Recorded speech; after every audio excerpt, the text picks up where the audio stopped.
vibrant woman in her 50s goes to bed, but never wakes up. Feeling fine 1 minute, dead bed the next. And the deeper Dr. G digs, the more bewildered she becomes. It bothers me if I don't know what happened. Is this death a mystery that even Dr. G can't solve? Then, a 60-year-old carnival worker rides off into the darkness after a night of drinking and is never seen alive again. Oh, gosh. Will the truth behind his death cast doubt on evidence gathered at the scene? I don't believe anybody until I get my findings and I see what fits. Altered lives, baffling medical mysteries, shocking revelations. These are the everyday cases of Dr. G, medical examiner.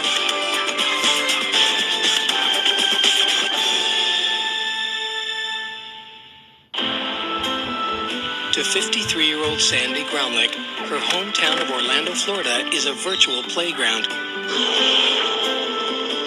A place to indulge in a carefree, childlike approach to life that warms the hearts of those close to her, especially her husband, Alan.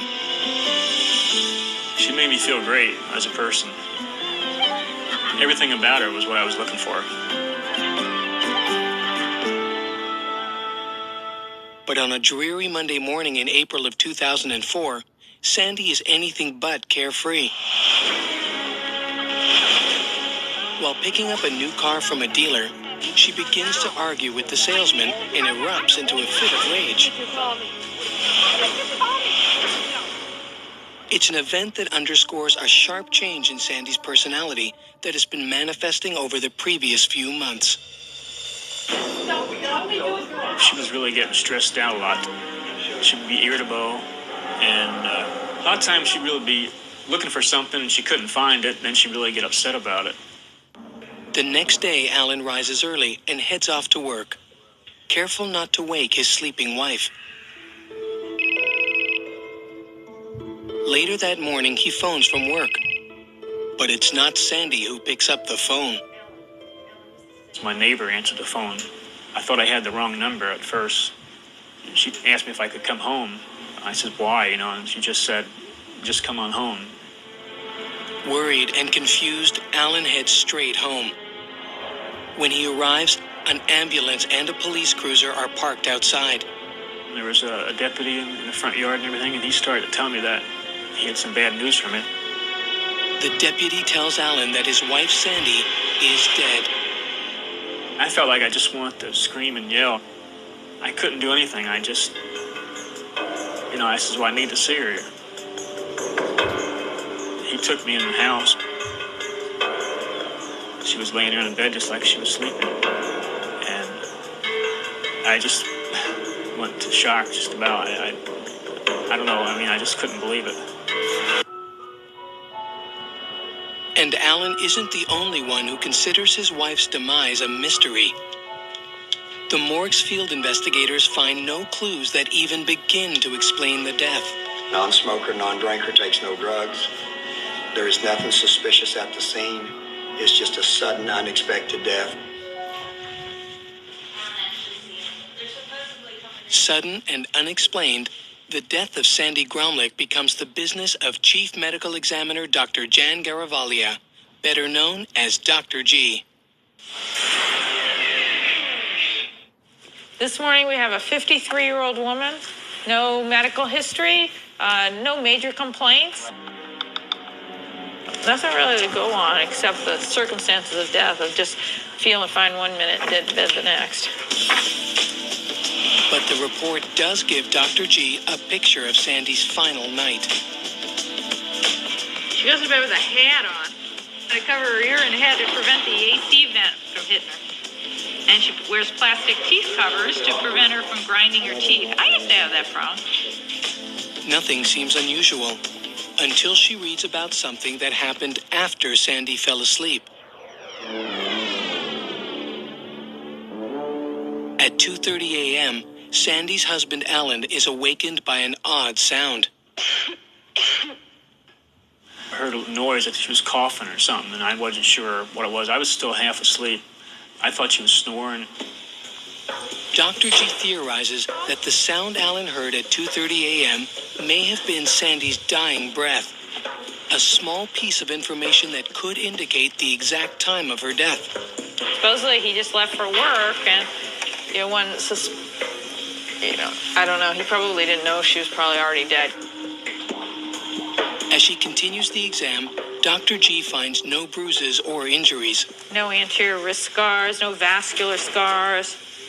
Nostrils dry, no vomitus or blood in the mouth.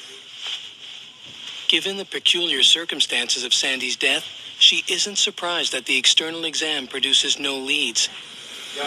Okay, we ready? You took her picture? It's during the internal exam that she expects to find the cause of Sandy's death.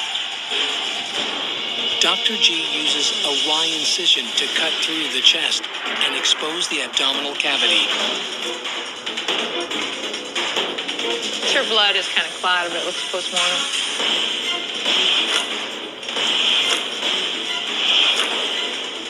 And the heart is 350. The rest of her insides don't look so bad.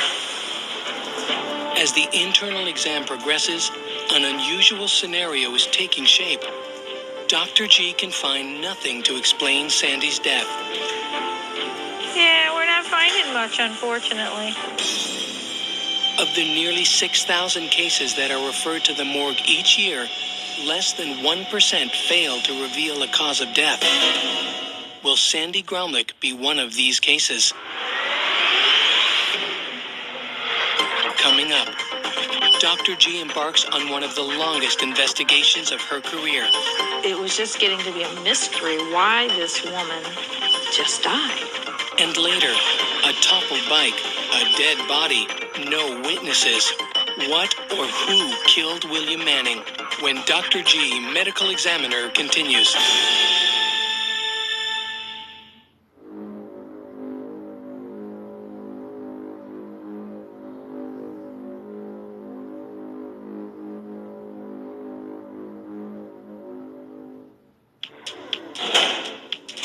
After performing a complete physical autopsy on 53-year-old Sandy Gromlich, Dr. G still doesn't know what killed her. The lack of clues is disheartening for Alan Gromlich, Sandy's husband, who desperately hopes to find an explanation behind his wife's sudden death. I needed some kind of answer to the cause of her death, and it wasn't helping me not knowing what the problem was.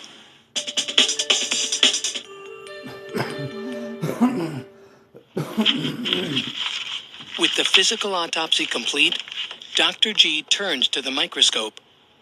Sometimes we find things under the microscope that we don't expect, so you certainly have to do complete microscopic examination. Tissue samples taken by Dr. G during the autopsy are mounted on slides by the morgue's laboratory for further investigation. She is especially interested in the samples of Sandy's heart.